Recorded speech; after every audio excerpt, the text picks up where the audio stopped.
Alors, le squat, le mouvement roi, l'exercice de base pour travailler les cuisses, pour travailler le membre inférieur en général.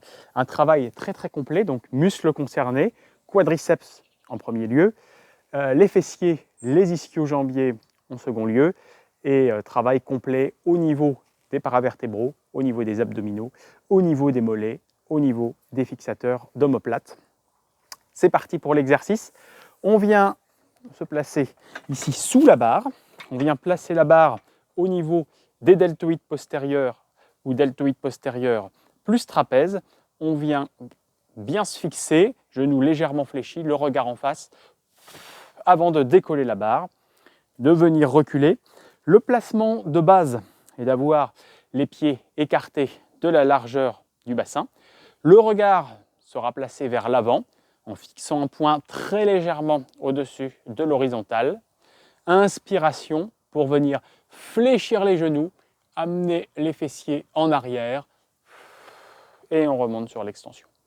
Le dos doit rester parfaitement droit. Pour l'amplitude, le demi-squat sera d'avoir les jambes ici à 90 degrés avec les cuisses.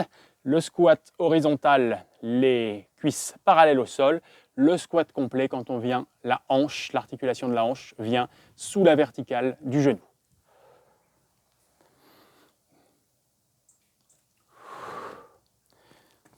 On vient reposer la barre en descendant, en s'assurant qu'elle soit bien positionnée sur les taquets, en gardant le dos bien gainé jusqu'à la fin de l'exercice. Voilà pour l'exercice du squat avec la barre. En mouvement libre, il s'applique à un public déjà confirmé, déjà expérimenté, ayant une bonne connaissance de leur schéma corporel.